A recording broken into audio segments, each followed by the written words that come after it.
Sore, apa kabar semuanya? Berharap teman-teman semua di dalam keadaan yang sehat dan penuh dengan sukacita. Nah, kali ini kesempatan yang berbahagia sekali kita bisa bertemu kembali di acara PA Pemuda dan Remaja GKJ Karangpandan. Teman-teman, di sore hari ini kita mau sama-sama berbicara mengenai kekhawatiran hidup. Pernah nggak sih teman-teman itu mengalami kekhawatiran di dalam hidup? Pasti pernah dong ya, karena namanya juga manusia, pasti pernah khawatir. Sebelum kita berbicara lebih lanjut, sebelumnya mari kita berdoa terlebih dahulu. Mari saya hantarkan. Selamat petang Tuhan Yesus, kami mengucap syukur sebab Engkau Tuhan yang menjagai kami. Di petang hari ini Tuhan, kami kembali rindu untuk bersekutu meskipun ada di tempat kami masing-masing. Tapi Tuhan, kami percaya bahwa di dalam Tuhan kami adalah satu. Kami mempersiapkan hati kami Tuhan, berbicaralah Tuhan, kami siap mendengarkan Engkau. Dalam nama Tuhan Yesus Kristus kami berdoa, amin. Bacaan firman Tuhan pada sore hari ini terambilkan dari Mazmur 23. Mari sama-sama kita persiapkan untuk membaca Mazmur 23. Mazmur 23, Tuhan adalah gembalaku. Tuhan adalah gembalaku, takkan kekurangan aku. Ia membaringkan aku di padang yang berumput hijau. Ia membimbing aku ke air yang tenang. Ia menyegarkan jiwaku. Ia menuntun aku di jalan yang benar oleh karena namanya. Sekalipun aku berjalan dalam lembah kekelaman, aku tidak takut bahaya, sebab Engkau besertaku. Gadamu dan tongkatmu, itulah yang menghibur aku. Engkau menyediakan hidangan bagiku di hadapan lawanku. Engkau mengurapi kepalaku dengan minyak, pialaku penuh melimpah. Kebajikan dan kemurahan belaka akan mengikuti aku seumur hidupku. Dan aku akan diam di dalam rumah Bapa sepanjang masa. Mazmur yang indah sekali. Dan untuk lebih menghayati bacaan firman Tuhan pada petang hari ini, mari kita memujikan sebuah pujian Mazmur 23, Tuhan adalah gembalaku.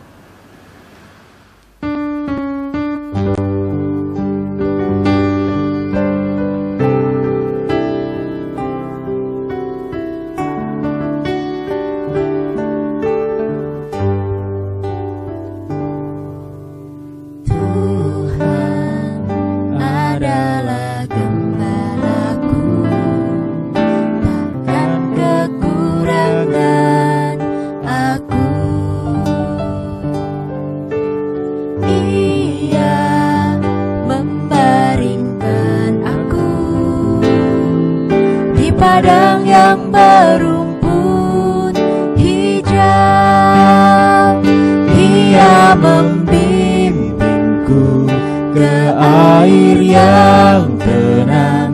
Ia menyegarkan jiwaku. Ia menuntunku ke jalan yang benar oleh karena namanya. Sekalipun aku berjalan dalam lembah kekelaman,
Teman-teman, berbicara kembali mengenai kekhawatiran, pasti semua orang, tadi sudah saya tanya ya, pasti pernah mengalami kekhawatiran. Apalagi di tengah pandemi COVID-19 yang sedang terjadi di muka bumi ini. Pasti hidup kita semakin diliputi dengan ketakutan ataupun kekhawatiran. Beberapa waktu yang lalu, saya mencoba untuk membuat pertanyaan di Instastory berkaitan dengan kekhawatiran apa sih yang sedang ada di dalam diri teman-teman, dan saya berhasil mengumpulkan beberapa jawaban-jawabannya.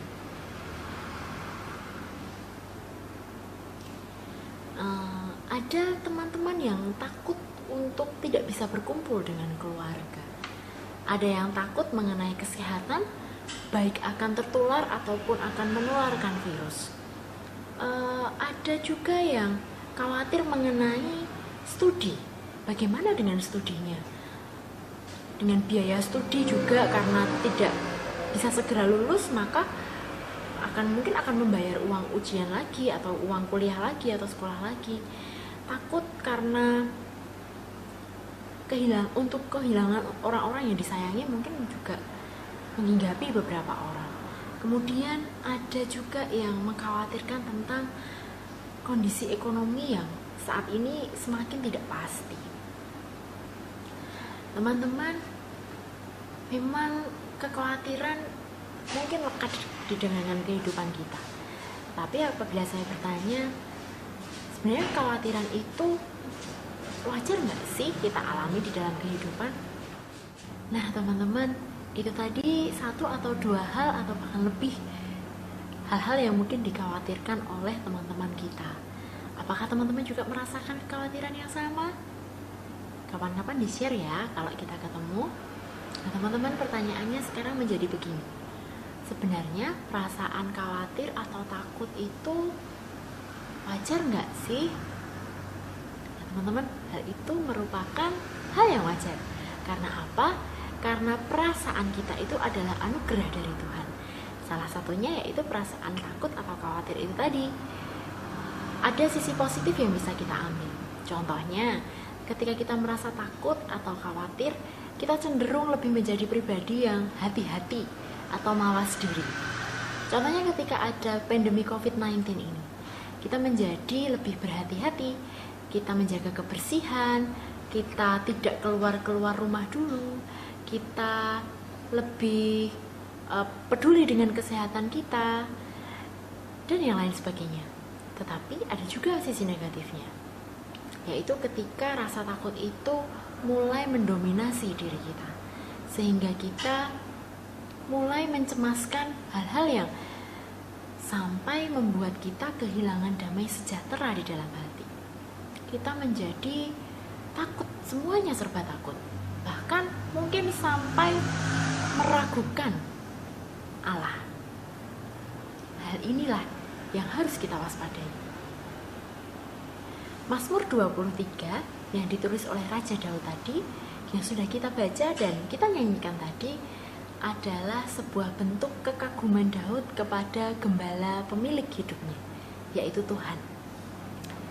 Daud merasa sangat kagum dengan bagaimana Tuhan mengasihinya, lewat bagaimana Tuhan memelihara hidupnya, bagaimana Tuhan membimbing, menyertai, menuntun Daud, bagaimana Tuhan melindungi Daud dari orang-orang ataupun dari hal-hal yang hendak membahayakan diri Daud, dan bahkan menyediakan bagi Daud masa depan.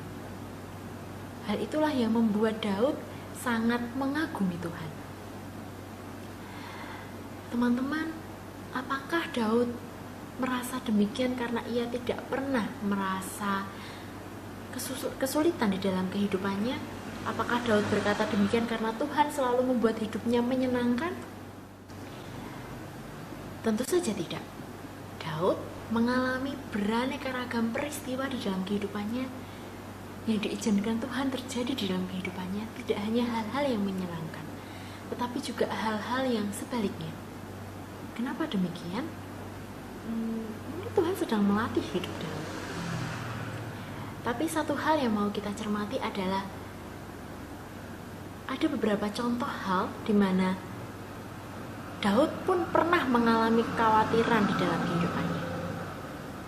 Mungkin contoh yang pertama ketika Tuhan mengurapi Daud menjadi seorang raja menggantikan Saul. Pada waktu itu mulai muncul kebencian di dalam diri Saul terhadap Daud, yang membuat Saul dan juga para pasukannya mengejar-ngejar Daud hendak membunuhnya. Teman-teman bisa bayangkan, Daud harus bersembunyi, dia harus berlari dan menjadi buronan negara karena Saul, raja Israel itu hendak membunuhnya. Contoh kedua, ketika dia harus menerima penghukuman dari Tuhan karena telah mengambil Batsheba, istri Uria itu. Tuhan menghukum Daud demikian rupa. Tuhan membuat Daud kehilangan anak dari hasil perzinahannya dengan Batsheba, dan juga membuat Daud harus merasakan hukuman-hukuman lainnya. Tentu saja Daud merasa sedih hati. Atau contoh yang lainnya lagi, ketika Daud harus kembali lari dari Yerusalem, meninggalkan Yerusalem karena harus menghadapi pemberontakan yang dilakukan oleh anaknya sendiri. Darah dagingnya sendiri memberontak, menggulingkan kerajaan Daud. Teman-teman bisa bayangkan, pasti Daud pun pernah mengalami hal-hal yang demikian. Dia pernah mengalami ketakutan, kekhawatiran, kegelisahan, kesedihan, dan hal-hal yang juga pasti kita rasakan. Namun mengapa Daud tetap memuji Allah sebagai gembala yang setia kepadanya? Hal itu karena Daud mengetahui setiap jatuh dan bangun kehidupannya, Tuhan selalu beserta dengan dia. Daud tetap merasakan pimpinan Tuhan di dalam setiap perjalanan kehidupannya. Daud tetap merasakan bagaimana Tuhan membimbingnya, melindunginya dari setiap hal-hal buruk yang mungkin akan terjadi dalam kehidupannya. Tuhan sendiri yang menolong dan menopangnya. Tuhan yang menyediakan setiap kebutuhan Daud, seperti seorang gembala yang sedang memelihara kawanan dombanya. Karena itulah Daud memuji Allah yang demikian. Daud merasa bahagia karena memiliki gembala yang demikian setia dan baik hati di dalam kehidupannya. Lalu, apakah apa yang terjadi di dalam hidup Daud itu tidak bisa kita alami di dalam kehidupan kita? Tuhan itu adalah gembala yang baik. Bukan hanya baik kepada salah seorang dombanya, akan tetapi dia juga baik kepada seluruh kawanan dombanya, termasuk kepada kita, karena kita adalah orang-orang yang percaya kepadanya. Allah turut terlibat di dalam kehidupan kita, sama seperti Ia terlibat di dalam kehidupan Daud. Ia menjamin seluruh kepenuhan hidup kita, seluruhnya Ia menjaminnya. Tidak pernah Ia membiarkan kita kekurangan. Tuhan yang menolong dan memberkati, membimbing dan menyertai seluruh langkah kaki kita. Bahkan di dalam lembah kekelaman, Ia pun berada bersama dengan kita. Lalu, apalagi yang teman-teman tunggu? Mari untuk semakin melekatkan diri dengan Tuhan, mari kita bersekutu dengan Tuhan melalui doa, bacaan Alkitab, renungan-renungan pribadi. Mari teman-teman kita semakin giat melakukannya. Dan jangan lupa juga untuk terus berada dekat dengan kawanan kita, yaitu rekan-rekan kita, sahabat-sahabat kita di dalam Tuhan Yesus, supaya kita boleh saling menopang dan boleh saling mendukung di dalam segala sesuatu. Terima kasih, Tuhan Yesus memberkati. Mari kita berdoa. Terima kasih Tuhan untuk kebenaran firman yang boleh kami perdengarkan pada petang hari ini. Bapa, kami berdoa supaya apa yang sudah kami terima boleh kami lakukan di dalam kehidupan kami. Terima kasih sebab Engkau Allah yang menjamin kehidupan kami. Engkaulah gembala kami yang baik. Kami tidak perlu kekhawatiran lagi Tuhan, sebab Engkau beserta kami. Terima kasih ya Bapa. Haleluya. Amin. Sampai jumpa.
dalam-Mu. Terima kasih Tuhan, Kau selamatkan hidupku. Jangan apa kan ku balas segala kebaikan-Mu. Segenap hatiku menyembah-Mu Yesus. Ku bersyukur padamu selamanya.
Selamatkan hidupku.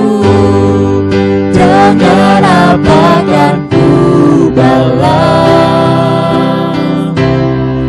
segala kebaikan-Mu. Segenap hatiku menyembah-Mu Yesus. Ku bersyukur padamu. Jangan apa kan ku balas segala kebaikan-Mu. Segenap hatiku menyembah-Mu Yesus. Ku bersyukur padamu selamanya.